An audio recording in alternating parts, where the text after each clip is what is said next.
Buenas tardes. Vamos a seguir con las sesiones de control interno en las entidades locales. Concretamente, hoy vamos a ver la segunda parte, que es el control financiero. Bien, como ya sabemos, el control financiero está regulado, principalmente desarrollado en el Real Decreto 424/2017 de 28 de abril, por el que se regula el régimen jurídico del control interno en las entidades del sector público local. Tiene 5 títulos y el que está orientado o está específicamente el que regula la función del control financiero es el título tercero, así como también el título cuarto en lo que resulta del informe resumen y el plan de acción. Muy bien. Como sabemos, el ámbito subjetivo que está regulado en el artículo 2 son las entidades locales, organismos autónomos, entidades públicas empresariales, sociedades mercantiles dependientes, fundaciones, fondos carentes de personalidad jurídica, consorcios y otros, ese cajón desastre que dice otros, con participación total o mayoritaria de las entidades locales, para que no se quede ninguna entidad fuera del ámbito del control interno.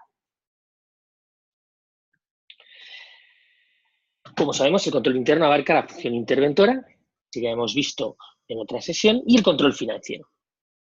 Y el control financiero se puede clasificar en control permanente y auditoría pública. Así nos señala el artículo 29, el control financiero de la actividad económico-financiera del sector público se ejercerá mediante el ejercicio del control permanente y la auditoría pública. El control permanente se ejercerá en las entidades locales y organismos autónomos, ya que señala que, como digo, el control permanente, el artículo 29 señala que el control permanente se ejercerá sobre la entidad local y los organismos públicos en los que se realice la función interventora con objeto de comprobar de forma continua que el funcionamiento de la actividad económico-financiera del sector público local se ajusta al ordenamiento jurídico y a los principios generales de buena gestión financiera. No dice nada el artículo 29, por lo tanto, de los consorcios. Si bien los consorcios, tal y como ha señalado en alguna consulta el Ministerio de Hacienda y Administraciones Públicas o el Ministerio de Hacienda y Función Pública, estaría dentro del ámbito de actuación de la Ley Orgánica 2/2012 de Estabilidad Presupuestaria y Sostenibilidad Financiera. Por lo tanto, habría que llevar a cabo el control permanente, por lo menos en las disposiciones legales, o sea, en los informes que se deriven de esta normativa, así también como las que se deriven de la normativa presupuestaria, al estar dentro del ámbito de la consolidación presupuestaria. En cuanto a auditoría pública, son 3 tipos de auditoría que veremos más adelante, son la auditoría de cuentas, la auditoría de cumplimiento y la auditoría operativa. La auditoría de cuentas se va a llevar a cabo, además de por aquellas entidades públicas empresariales, sociedades mercantiles, fundaciones, fondos o consorcios, además por las entidades sujetas a presupuesto limitativo, como son los organismos autónomos. Mientras que las auditorías de cumplimiento y las auditorías operativas no se llevarán a cabo ni en la entidad local, ni en los organismos autónomos, ni en los consorcios, sino en aquellas no sujetas a presupuesto limitativo, como son las entidades públicas empresariales, sociedades mercantiles, fundaciones y fondos. Bien, analizado ya la tipología de control interno y su ámbito subjetivo, veamos qué ocurre en aquellas del régimen simplificado. Bien, pues en el régimen simplificado veremos cómo no se va a llevar a cabo el control permanente, y tampoco la auditoría cumplimiento ni la auditoría operativa. Es decir, que en aquellas entidades que se decida llevar a cabo el régimen simplificado, se va a ejercer solo la auditoría pública, la auditoría de cuentas. Entremos entremos ya de lleno en lo que entendemos como el control permanente y sus formas de ejercicio, ¿no? Como hemos dicho, se trata de comprobar de forma continua, es decir, por eso se denomina permanente, no se es llevar a cabo una actuación singular o en particular, sino de forma continua, y vamos a ver que el funcionamiento de la actividad económico-financiera, es decir, aquello que tenga que ver con el ámbito económico-financiero, se ajusta al ordenamiento jurídico y a los principios generales de la buena gestión financiera. Es decir, habrá que analizar primero si se cumple la normativa y además si se siguen los principios generales de la buena gestión financiera, con el último objetivo de mejorar la gestión en su aspecto económico, financiero, patrimonial, presupuestario, contable, organizativo y procedimental. El ejercicio de control permanente incluye o comprende tanto las actuaciones de control que anualmente se incluyan en el correspondiente plan financiero que analizaremos más tarde, así como las actuaciones que sean atribuidas al ordenamiento jurídico por el órgano interventor. Es decir, que las que son objeto del ordenamiento jurídico ya entrarían dentro del plan del control permanente. Pero además, el interventor deberá hacer un plan de control permanente para llevar a cabo aquellas actuaciones que considere necesario que no sean requeridas por una disposición normativa. Esto es muy importante. Por ponerles algunos ejemplos, en aquellas actuaciones que son o que se derivan de un plan de un ordenamiento normativo, por ejemplo, son los informes de control financiero permanente. Como sabéis, las funciones de la intervención son muchas y muy variadas. Aquí os pongo algunos ejemplos. Esto no es un esquema cerrado. Para las áreas de estabilidad presupuestaria y morosidad, de la orden del Ministerio de Hacienda y Administraciones Públicas 2105 del 2012, tenemos la ejecución el informe de ejecución del plan de ajuste, las líneas fundamentales del presupuesto, evaluación del cumplimiento de los objetivos de estabilidad y límite de deuda.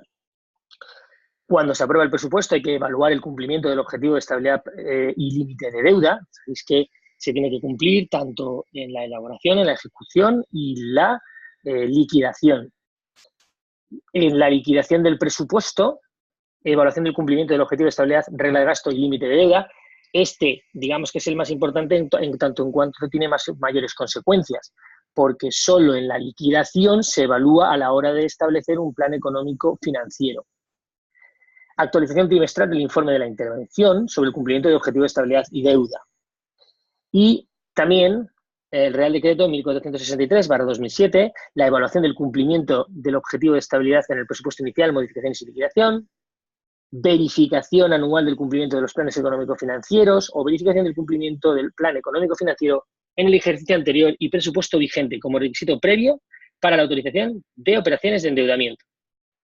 Además, podemos ver también aquellas que son relacionadas con el presupuesto y la contabilidad. El informe de aprobación del presupuesto, el texto refundido, el informe de la prórroga del presupuesto, informes de las modificaciones de crédito, el informe de la liquidación del presupuesto con remanente de tesorería negativo y sus consecuencias del artículo 193.1.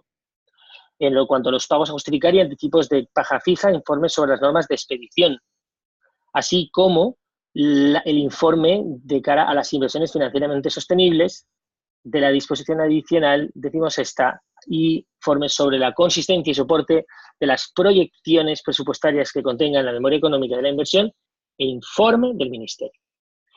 También, por ponernos un ejemplo, en cuanto al endeudamiento. En cuanto al endeudamiento, tenemos informe de la intervención anterior a la concertación o modificación de operaciones de crédito, a la evaluación y cumplimiento del artículo 48 bis respecto a la prudencia financiera, obligaciones de remitir a la información relativa al periodo medio de pago a proveedores referidos siempre al trimestre anterior, así como el seguimiento del cumplimiento del periodo medio de pago a proveedores. Y en cuanto a factura electrónica y morosidad, existen unos nuevos informes incorporados por la Ley Orgánica 6/2015 en las que tendremos que llevar a cabo un informe anual sobre si nuestro sistema está bien enlazado con el FACE. Nuestro registro contable está bien enlazado con FACE a través de una auditoría de sistemas para que no haya ninguna que se esté quedando sin contabilizar. Esto es muy importante. También los informes derivados de la DERSAL, como son el informe para el ejercicio de competencias distintas de las propias y de las delegadas, del artículo 7.4, informe de intervención, forma de gestión directa de un servicio del 85, ejercicio de la actividad económica, informe para la aprobación del plan de corrección del desequilibrio financiero, informe previo a la autorización para destinar el patrimonio municipal del suelo para reducir la deuda comercial y financiera, o informe de intervención en la determinación en las bases de ejecución de los criterios de derechos difícil o imposible recaudación. Aquí no están todos los informes que pueden estar, pero sí que una elevada muestra de todos los trabajos que tiene que hacer el interventor fruto o que deriva de una disposición normativa. Pues esto es control permanente. Es decir, elaborar estos informes es control permanente que entra dentro del control financiero. En cuanto a la planificación, que está regulado en el artículo 31, señalar que el órgano interventor deberá elaborar un plan anual financiero, de control financiero, que recogerá tanto las actuaciones de control permanente y de auditoría pública a realizar durante el ejercicio. Por lo tanto, el plan anual de control, plan de control financiero deja fuera que quede claro lo que es la intervención. Está referido al control permanente y a la auditoría pública. Incluye, por tanto, actividades que deriven de una obligación legal y trabajos en función de un análisis de riesgos. Es decir, incluirá todas, ¿vale? Todas aquellas acciones cuya realización por el órgano interventor derive de una obligación legal, es decir, todos aquellos informes que haya que hacer por una obligación legal, como hemos visto anteriormente, y las que anualmente se seleccionen sobre la base de un análisis de riesgos, que habrá que dejar constancia de ellos. Por lo tanto, tendremos que aprender a hacer un análisis de riesgos. Y en función de ese análisis de riesgos, habrá que llevar a cabo las correspondientes comprobaciones. Los análisis de riesgos se estudian, bueno, no existe de momento una normativa clara.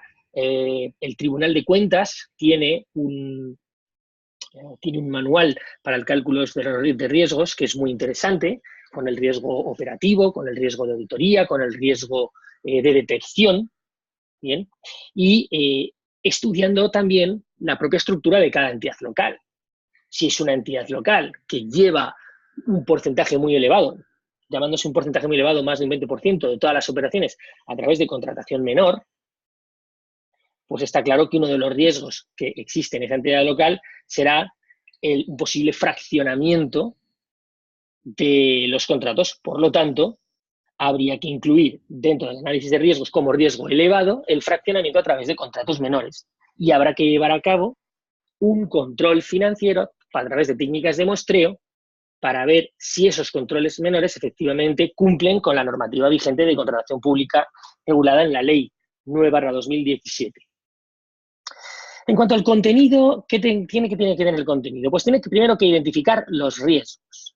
Y además deberá llevar a cabo el alcance de las actuaciones a realizar, estableciendo qué objetivo se persigue, a quién sujeto se le va a controlar y el alcance temporal del mismo. Además, este plan de control financiero se remitirá al Pleno, pero solo a efectos informativos, ya que este plan es responsabilidad del interventor su aprobación, no el Pleno. El Pleno no lo aprueba, simplemente se le informa. También nos introduce de una manera, digamos, muy sencilla, muy simple, ¿no? Poco profunda el concepto de riesgo. Señala que el concepto de riesgo debe ser entendido como la posibilidad de que se produzcan hechos o circunstancias en la gestión sometida a control susceptibles de generar: 1. Incumplimiento de la normativa aplicable. 2. Falta de fiabilidad de la información financiera, es decir, que no se esté recogiendo correctamente en el sistema contable los hechos producidos en la entidad local. 3. Inadecuada protección de los activos. En este caso, por ejemplo, será importante si tenemos o no un inventario actualizado, porque si no tenemos un inventario actualizado, el riesgo de que no haya una protección de los activos es muy elevado.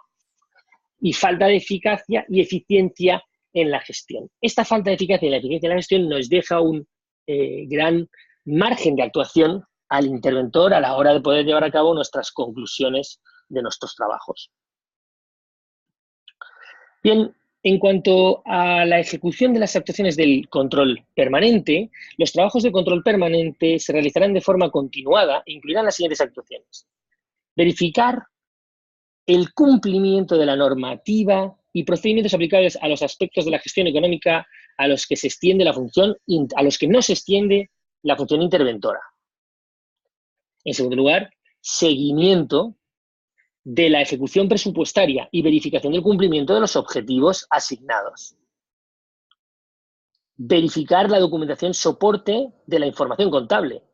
Es decir, que si un gasto está soportado en una factura, verificar que existe esa factura, que está correctamente cumplimentada y que hace referencia al gasto que se está contabilizando. Comprobación de la planificación, gestión y situación de la tesorería. ¿Vale? En nuestro control permanente deberemos llevar a cabo conciliaciones bancarias o revisión de conciliaciones bancarias, así como arqueos sorpresivos en el caso de que haya caja, por ejemplo, la típica caja del polideportivo.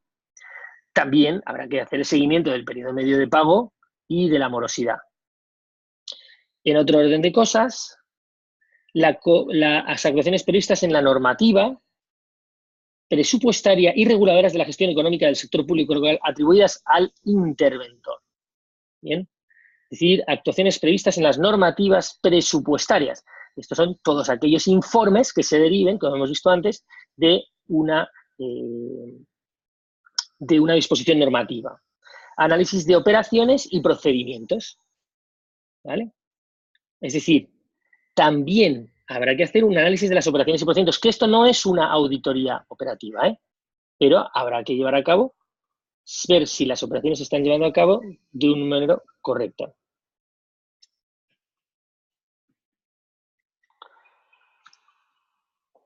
Verificar mediante procedimiento de análisis de operaciones, es decir, por ejemplo, un procedimiento de análisis de operaciones es el muestreo.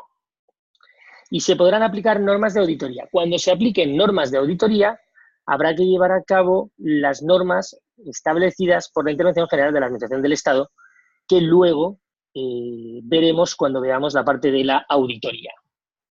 Las actuaciones a realizar podrán consistir, entre otras, ojo, no están cerradas, el examen de registros contables, cuentas o estados financieros o estados de seguimiento elaborados por el órgano gestor. Es decir, que partiendo de una cuenta contable, por ejemplo, la cuenta 413, obligaciones pendientes de aplicar a presupuesto, yo puedo llevar a cabo un control financiero permanente para ver si está reportando correctamente la información financiera en cuanto a esa cuenta se refiere. Examen de operaciones individualizadas y concretas. Puedo verificar una operación en concreto de un contrato menor o de un contrato por procedimiento negociado en particular. Aspectos parciales y concretos de un conjunto de actos. Por ejemplo, puedo yo llevar a cabo la verificación parcial de un padrón, a ver si está correctamente formalizado. Verificación material de la efectiva y conforme realización de las obras, servicios, suministros y gastos. Es decir, la comprobación material de la inversión. Análisis de los sistemas y procedimientos de gestión. Ahora que está muy de moda y que en octubre entra en vigor toda la parte de la administración electrónica, pues se puede llevar a cabo un análisis permanente para ver si los distintos sistemas están integrados entre sí. Si el FACE, el registro de facturas electrónico, vuelca correctamente a nuestro registro y de nuestro registro se registra contablemente en nuestro registro contable de manera propia, todo de manera automatizada e integrada. La revisión de los sistemas informáticos de gestión que sean precisos, es decir, las distintas marcas de software, ver que están funcionando correctamente. O bien otras comprobaciones en atención a las características especiales de las actividades económico-financieras realizadas por un órgano gestor y a los objetivos que se persigan. Cajón desastre en el que nos quiere decir, aquí cabe todo y no nos dejamos nada fuera del ámbito de control. Bien, pues hasta aquí lo más importante, lo más elemental del control permanente.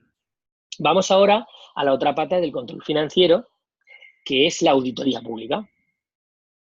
La auditoría pública, tal y como señala el artículo 29.3 de nuestro reglamento, señala que consistirá en la verificación realizada con posterioridad, es decir, este no es un control previo como la intervención, sino a posteriori, y de forma continua, con posterioridad, y efectuada de forma sistemática, es decir, a través de manera sistemática, siguiendo unos procedimientos previamente establecidos, de la actividad económica financiera del sector público local mediante la aplicación de los procedimientos de revisión selectivos contenidos en las normas de auditoría. Es decir, que en la auditoría pública hay que llevar a cabo funciones, se tiene que llevar a cabo a través de las normas de auditoría e instrucciones que dicte la Intervención General de la Administración del Estado. Y estas tres son la auditoría de cuentas, la auditoría de cumplimiento y la auditoría operativa. Ya os enlazo con las disposiciones de entrada en vigor y señala que la auditoría de cuentas será para ejercicios cerrados a partir del 1 de enero del 2019. La norma general es que se cierren los ejercicios a 31 de diciembre, salvo algunas excepciones. Por lo tanto, la primera auditoría de cuentas, en este caso, se llevará en el 2020 sobre el ejercicio contable 2019. La auditoría de cumplimiento, a partir del 2019, sobre el ejercicio 2018, perdonad que esto es un error, sobre el 2018, y aquí igual, a partir del 2019, sobre el ejercicio 2018. Es decir, en el 2019 ya hay que llevar a cabo las auditorías de cumplimiento y operativa, no así las auditorías de cuentas. Bien. Auditoría de cuentas. La auditoría de cuentas, seguimos con el artículo 29, tiene por objeto verificar la verificación relativa o si las cuentas anuales representan, la auditoría de cuentas tiene por objeto la verificación relativa o así las cuentas anuales representan en todos los aspectos significativos la imagen fiel del patrimonio, de la situación financiera, de los resultados de la entidad y en su caso la ejecución del presupuesto. En su caso, ya que si no son entidades sujetas a presupuesto limitativo, pues no hay que verificar esto. De acuerdo con las normas y principios contables y presupuestarios que les son de aplicación y contienen la información necesaria para su interpretación y comprensión adecuada. Esta auditoría de cuentas en las entidades que estén dentro del ámbito subjetivo de la ley de auditoría de cuentas se llevarán a cabo por un auditor de cuentas del Registro Oficial de Auditoría de Cuentas, ¿vale? Serán las que no entren dentro de este ámbito subjetivo y el interventor decida establecerlo en su plan financiero, las que serán responsabilidad del interventor. Las que caigan dentro del ámbito de actuación de la ley de auditoría de cuentas serán responsabilidad del auditor de cuentas. Auditoría operativa y de cumplimiento. La auditoría de cumplimiento tiene como objeto verificar que los actos, operaciones y procedimientos de gestión económico-financiera se han desarrollado de conformidad con las normas que les son de aplicación.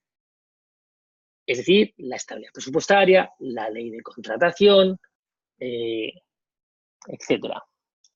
Y en cuanto a la auditoría operativa, tiene como objeto verificar el examen sistemático y objetivo de las operaciones y procedimientos de una organización, programa, actividad o función pública con el objeto de proporcionar una valoración independiente de su racionalidad económico-financiera y si se adecúa a los principios de buena gestión, a fin de detectar sus posibles deficiencias y proponer las recomendaciones oportunas en orden a la corrección de aquellas. Por ejemplo, podemos señalar una auditoría operativa para el cobro de un precio público por el uso de unas instalaciones deportivas. Establecido un procedimiento, es decir, que llega el usuario, solicita una reserva, se le envía un recibo, este tiene que pagarlo para poder usarlo y luego ese recibo se envía a contabilidad, a recaudación y a contabilidad para su correspondiente contabilización y dar conocimiento a la intervención para su fiscalización. Bien, pues la auditoría operativa consistirá en verificar que estos ítems se llevan a cabo correctamente y que los controles que se hayan establecido para evitar los riesgos se ejerzan correctamente. Por ejemplo, que el titular del órgano de gestión correspondiente hace una verificación mensual, ¿vale? Y firma el conforme con las vistas probatorias de un mes, por ejemplo. Y así se puede hacer con cualquier otro procedimiento que luego vaya a contener derechos o obligaciones de carácter económico. Pues los procedimientos en licencias urbanísticas, procedimientos en las licencias de ocupación, el cobro de tasas, el cobro de precios públicos, las solicitudes de una propuesta de gasto, si se lleva a cabo la propuesta de gasto por el órgano gestor correspondiente, si se solicita la retención de crédito a la intervención, si no se lleva a cabo el gasto antes de esa dicha retención de crédito, si después del gasto se solicita la factura, si esa factura entra por fase, si se registra tanto en el registro administrativo como en el registro contable, etc. Pues se trata de auditar esos procedimientos, que previa a la auditoría esos procedimientos tienen que estar documentados por escrito para poder auditarlos. Y además, tanto el control permanente y la auditoría pública contienen el control de eficacia. Es decir, que habrá que ver el control, o sea, ambos habrá que ver el control de eficacia, donde habrá que verificar, el grado de cumplimiento de los objetivos programados, del coste y rendimiento de los servicios de conformidad con los principios de eficiencia, estabilidad presupuestaria y sostenibilidad financiera en el uso de los recursos públicos locales. Hasta ahora, de los controles que hemos visto, la doctrina y la experiencia de interventores con mayor experiencia coinciden en señalar que este control es el que todavía está, todavía es al que más camino le queda por recorrer. Y desde luego, yo opino también con esto que es un control en el que el valor que puede añadir el interventor, la creación de valor a la entidad pública a través de los controles de cumplimiento de eficacia, son muchos y muy numerosos, pero que todavía está por definir. En cuanto a la ejecución de la auditoría pública, regulada en el artículo 33.1, señala que las actuaciones de auditoría pública se someterán a las normas de auditoría del sector público aprobadas por la IGAE, que ya hemos visto. En particular, en los aspectos relativos a la ejecución del trabajo, la elaboración y contenido y presentación de los informes, colaboración con otros auditores, así como aquellos otros aspectos que se consideren necesarios para asegurar la calidad y homogeneidad de los trabajos de la auditoría pública. Bien. Bien, ¿qué podremos hacer? Podremos examinar cuántos documentos y antecedentes de cualquier clase afecten directa o indirectamente a la gestión económica, requerir información y documentación. Además, señala que de no suministrárnoslo, podemos llevar a cabo o puede tener como consecuencias que sea una obstrucción al control de la entidad. Solicitar información fiscal y la conformidad con la seguridad social. Solicitar de los terceros relacionados con el servicio información sobre operaciones. Bien, y algo, etcétera, que tenéis regulado en el artículo 33.4 las actuaciones de auditoría pública que podremos llevar a cabo. Y en cuanto a la colaboración en las actuaciones de auditoría pública, otra de las novedades, su desarrollo es una de las novedades de este reglamento, señalar que a propuesta del órgano interventor para la realización de las auditorías públicas, las entidades locales podrán recabar la colaboración pública o privada, ¿vale?, en los términos que señala a continuación. Para realizar las actuaciones de auditoría pública, las entidades locales podrán recabar la colaboración de otros órganos públicos y concertar los convenios oportunos, por ejemplo, el convenio con la Intervención General de la Administración del Estado, y que podrán contratar para colaborar con el órgano interventor a firmas privadas de auditoría, que deberán ajustarse a las instrucciones dictadas por el órgano interventor. Bien, aquí deja claro que se podrá contratar para colaborar con el órgano interventor, pero nunca para dejarle de lado, y siempre además con la connivencia del propio órgano interventor. Bien, Pues, acabado ya los aspectos más importantes del reglamento de control interno, sí que he querido hacer en esta presentación una llamada o relacionarlo con la resolución del 1 de septiembre de 1998 de la Intervención General de la Administración del Estado, por la que se ordena la publicación de la resolución que aprueba las normas de auditoría del sector público. Comentar los aspectos principales. En primer lugar, señala los objetivos que deben de llevarse a cabo a la hora de establecer una auditoría, y no son otros de los que tenemos aquí: existencia, registro, integridad, valoración, corte, clasificación y desglose.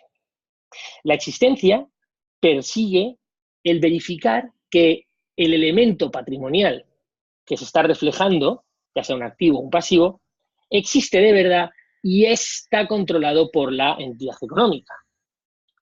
Es decir, que si señala que tiene un inmovilizado en concreto, que sea realmente, que exista y que lo controle realmente la entidad local y que pueda obtener rendimientos económicos en el futuro. El objetivo de registro persigue analizar si todas y cada una de las operaciones que se llevan a cabo por la entidad local son registradas en nuestro sistema contable, tal como establece el Sistema de Información Contable de la Administración Local, el SICAL normal. Integridad. La integridad persigue señalar que todos aquellos saldos están completos. En el caso de la integridad, el riesgo mayor es en el pasivo. Existe un riesgo cuando nos dicen, existe un riesgo cuando, el riesgo existe cuando dice que la entidad local que tiene una deuda que en realidad es mayor, porque su saldo no está íntegro, o que existen pasivos ocultos.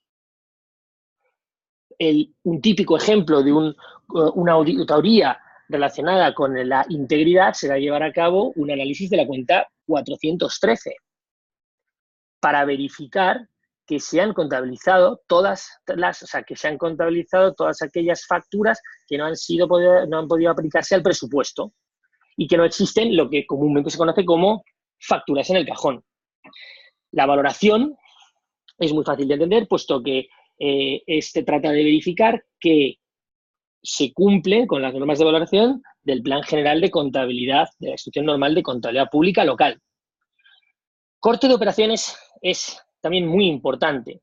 Es muy importante porque lo que va a señalar es que se viene a decir que lo que se tenga que contabilizar en un ejercicio se contabilice en un ejercicio y lo que no se tenga que contabilizar no se contabilice. Y será muy importante tanto para el principio del devengo contable como el principio de imputación presupuestaria en el ejercicio en el que se lleva a cabo el gasto. Por lo tanto, este objetivo de corte es muy importante. También tenemos la clasificación. La clasificación persigue verificar que se ha contabilizado o clasificado de manera correcta, por ejemplo, en el balance, los elementos patrimoniales, es decir, que lo que tenga que estar a largo plazo esté a largo plazo, que lo que esté a corto plazo esté a corto plazo, que lo que esté en construcción está en construcción, que lo que está como inmovilizado definitivo está realmente definitivo, etc. Y el desglose es un objetivo particular de la memoria y viene a señalar que se desglose toda la información que se deba desglosar en la memoria está realmente desglosada. Algunos ejemplos ya los he dicho, ¿no? Pero la existencia, pues controles periódicos, por ejemplo, de conciliaciones bancarias, para verificar que los saldos en bancos son correctos y existen. Para eso habrá que también verificar que se comprueba con los extractos bancarios y se concilia con la contabilidad. En cuanto al registro, pues el informe de auditoría del registro de facturas del artículo 12.13 de la Ley Orgánica 6/2015, que comentaba anteriormente. Anualmente hay que hacer un informe de auditoría para verificar que se estén registrando en el registro contable todas aquellas facturas que los proveedores vuelcan en el sistema de FACE, de factura electrónica. Corte de operaciones, por ejemplo, los control de gastos no imputados a presupuesto y, como había dicho, la clasificación y el desglose que he comentado anteriormente. Bien, algunos aspectos importantes a tener en cuenta de la evidencia de auditoría. La evidencia de auditoría La evidencia de auditoría es el conjunto de información que recopilamos y que obtenemos y que nos van a hacer elaborar nuestro juicio acerca de lo que estamos auditando. La evidencia obtenida de fuentes independientes y externas en la organización de la entidad auditada es más fidedigna que la obtenida dentro de la propia entidad. Es decir, un extracto bancario siempre va a ser mucho más fidedigno que un documento de la propia sociedad mercantil que te diga que tiene ese saldo en bancos, por ejemplo. O la circularización a proveedores, donde se solicita al proveedor que refleje la deuda que tiene con la entidad en cuestión, siempre será más fidedigno que no un documento interno de la empresa. Cuando la evidencia se obtiene de la propia entidad, es más fidedigna en el caso de que exista un sistema eficaz de control de gestión, que ahí donde los controles son más débiles e inexistentes. Es decir, todo control que pueda salir de un sistema automatizado siempre será mucho mayor que no uno manuscrito o manualmente operativo. La evidencia a través del examen físico, mediante la inspección y observación, es preferible a la obtenida indirectamente. Es decir, si yo puedo ver las facturas, tocarlas, olerlas, siempre será mejor que no que me digan que esas facturas existen. Obviamente la evidencia documental siempre es preferible a la evidencia oral. Los documentos originales proporcionan siempre más evidencia que las fotocopias, aunque luego nosotros escaneemos el original o una copia, pero necesitamos ver el original. La evidencia testimonial obtenida en condiciones de libre inspección es más válida que la conseguida en condiciones comprometidas. Por ejemplo, allí donde la persona puede ser intimidada. Y la evidencia testimonial obtenida de una persona no sesgada o que tiene un conocimiento completo sobre el área es más adecuada de la de alguien con sesgos o con conocimientos parciales. Esto en cuanto a la evidencia de la auditoría, porque no debemos olvidar que ya hemos señalado en varias ocasiones que la auditoría debe hacerse de acuerdo a las normas de la IGAE y estos son normas de la IGAE, concretamente la resolución del 1 de septiembre de 1998.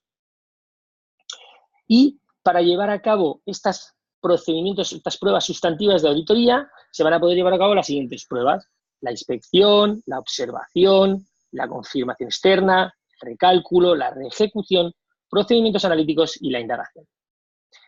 De manera fluida. ¿Qué es la inspección?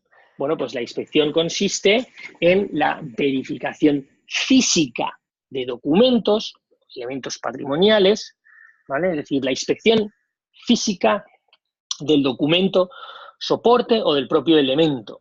Es decir, una verificación de facturas o la inversión o la comprobación de la inversión material entrarían dentro de las pruebas de inspección.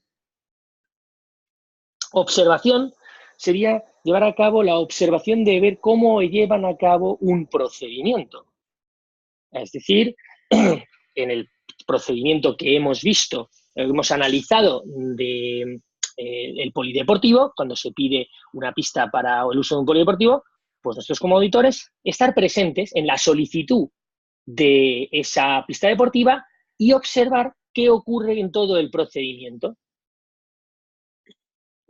Confirmación externa es solicitar a una entidad externa la comprobación de cierto ítem. Por ejemplo, una confirmación externa es la solicitud del extracto bancario. Ya no hace falta, o la solicitud de certificados, ¿vale? O la solicitud de certificados. Bien, es decir, que para las comprobaciones durante el año se pueden obtener los extractos bancarios de nuestra banca online. Pero como sabéis, a la cuenta general hay que incluir los certificados por los bancos de los saldos bancarios a 31 de diciembre. Pero también una confirmación externa es, como ya he avanzado antes, un control de circularización de deudas a los proveedores. Recálculo consiste en llevar a cabo nosotros un recálculo de cierta materia, por ejemplo, recálculo de amortizaciones o recálculo del periodo medio de pago si este es calculado por un sistema contable. Reejecución consiste en llevar a cabo o reejecutar un proceso que previamente nos han dicho para comprobar si efectivamente es así como nos han contado que ocurre o no. La reejecución, por ejemplo, pues puede ser llevar a cabo la solicitud de una licencia por ocupación de dominio público. Si nos explican qué es lo que va a ocurrir procedimentalmente cuando un solicitante, un vecino solicita una licencia, nosotros como editores podemos reejecutar, hacernos pasar por vecinos para ver y verificar que se dan todos los hechos que nos dijeron que iban a ocurrir cuando establecimos el procedimiento. Procedimientos analíticos es obtener información de las cuentas anuales que nos sirven para tomar ciertas decisiones. Pues procedimiento analítico es el periodo medio de pago, es la morosidad, es calcular el ahorro neto. El ahorro neto es un procedimiento analítico, puesto que obtiene datos de los sistemas contables, entre otros. Como ya podemos ver un análisis contable como es la solvencia económica, la solvencia financiera, por ejemplo, hemos dicho la solvencia económica, la solvencia financiera, la rentabilidad económica, es decir, ratios que son más en concreto más clásicos del análisis de balances. Y la indagación. La indagación es una gran prueba de elevadísima utilidad, que es la de preguntar, como se ha hecho toda la vida. Preguntar a través de, bien, entrevistas informales o formales, no solo con la alta dirección, sino también con niveles intermedios de la entidad local. Bueno, hasta aquí lo que es la introducción a las normas de la Intervención General de la Administración del Estado. Y vamos a ir terminando hablando del resultado del control financiero. Bien, en cuanto al resultado del control financiero, está el informe resumen y el plan de actuación.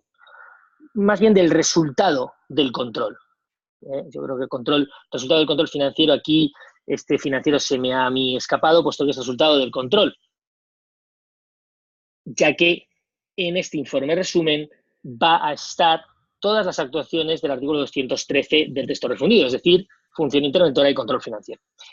Y señalar que el resultado de las actuaciones de control permanente y de cada una de las auditorías se documentará en informes escritos.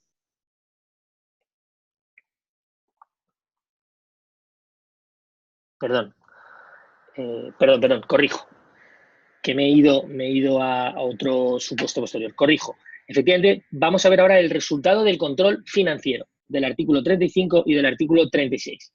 Repito, resultado del control financiero. Y señalar que el resultado de las actuaciones de control permanente y de cada una de las auditorías se documentará en informes escritos, uno por cada control permanente u auditoría pública, en los que se expondrán de forma clara, objetiva y ponderada qué hechos se han comprobado, las conclusiones obtenidas y, en su caso, las recomendaciones sobre las actuaciones objeto de control, las deficiencias que deberán ser subsanadas mediante una actuación correctora inmediata, debiendo verificar su realización en las siguientes actuaciones de control. Señalo aquí en negrita, no son reparos, esto no es un informe de fiscalización, puesto que además sería absurdo, ya que esto es un control a posteriori. Bien, por tanto, el control se refleja en un informe. El informe deberá de ir con destino al órgano controlado, al presidente de la entidad local, al pleno, a los solos meros efectos informativos, y si se trata de una auditoría de cuentas, también a la sede electrónica. Habrá que llevar a cabo unas actuaciones correctoras que se verificarán en el siguiente control permanente. Luego, como veis, es un ciclo permanente que nunca queda interrumpido. Se controla, se informa, se corrige y se verifica. Se controla, se informa, se corrige y se verifica. Ahora sí, en cuanto al informe en resumen, que es al que me había ido antes, disculpar, el informe resumen señala que el órgano interventor deberá elaborar con carácter anual y con ocasión de la aprobación de la cuenta general, es decir, formándola el 15 de mayo para ponerla a disposición de la Comisión Especial de Cuentas antes del 1 de junio, de manera que pueda ser aprobado por el Pleno antes del 1 de octubre y remitido al órgano de control externo antes del 15 de octubre, pues con ocasión de esa cuenta general habrá que hacer un informe resumen, aquí sí de control interno, porque señala que es el del establecido en el artículo 213 del texto refundido, es decir, un informe resumen con todas las conclusiones de la función interventora, de la función de control permanente y de la auditoría, tanto pública como de cumplimiento y operativa, de todo el perímetro de la entidad local y sus órganos dependientes. Este habrá que ir destinado tanto al presidente como al Pleno y a la intervención general de la Administración del Estado. ¿Vale? A la intervención general de la Administración del Estado en el curso del primer cuatrimestre de cada año. Por eso lo pongo aquí, el primer cuatrimestre de cada año. Y tendrá los resultados más significativos. Ojo, claro, no hay que hacer cada una de las pruebas y conclusiones, sino los resultados más significativos derivados de las actuaciones de control financiero y de función interventora realizadas siempre en el ejercicio anterior. Luego, este informe resumen que elaboramos en el primer cuatrimestre del año N es respecto a los resultados más significativos del año N-1. Bien. ¿Y qué hacemos con este informe? Este informe, el presidente de la entidad local formalizará un plan de acción. Por lo tanto, tenemos un informe resumen y tenemos un plan de acción. El plan de acción que determinará las medidas a adoptar para subsanar las debilidades, deficiencias, errores e incumplimientos que se pongan de manifiesto en el informe resumen. Y tendrá que establecer un calendario. Fijaros que el plan de acción se elaborará en el plazo máximo de 3 meses desde la remisión del informe del informe resumen, es decir, que es en el primer cuatrimestre. Si tenemos hasta el 1 de mayo, tendremos hasta el 1 de agosto, el presidente tendrá hasta el 1 de agosto como máximo para elaborar este plan de acción. Y tendrá que contener las medidas correctoras adoptadas de la anterior, así como el responsable de implementarlas y el calendario de actuaciones a realizar, relativas tanto de la gestión de la propia corporación, como ya he señalado antes, como de los organismos y entidades públicas adscritas o dependientes y de las que ejerza la tutela. El plan de acción será remitido al órgano interventor de la entidad local, que valorará su adecuación para solventar las deficiencias señaladas y, en su caso, los resultados obtenidos, puesto que es el interventor el que ha llevado a cabo todo el control de que ha sido señalado en el informe resumen. Luego, ¿quién mejor que él o ella para señalar si este plan es correcto? Y será remitido informa a Pleno de las correcciones que se lleven a cabo. El plan de acción será remitido al órgano interventor, como ya he señalado, y además también así permite al Pleno que realice un seguimiento periódico de las medidas correctoras implantadas para la mejora de la gestión económico-financiera. Es decir, si este sistema funciona, se va a ir retroalimentando el mismo, como ya he señalado, y además, en esa retroalimentación siempre va a haber un plan de acción, un plan de mejora. Por lo tanto, la estructura de este plan está orientado a la mejora continua de la administración. Por lo tanto, aquí, de nuevo, vuelvo a insistir sobre la creación de valor del interventor en una administración, gracias al sistema establecido en el reglamento de control interno.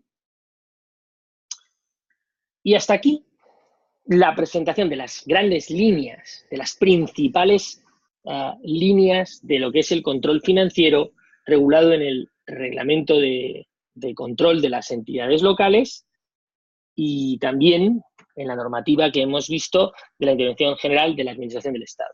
Espero que os haya gustado y nada, a aprenderoslo de memoria. Un saludo.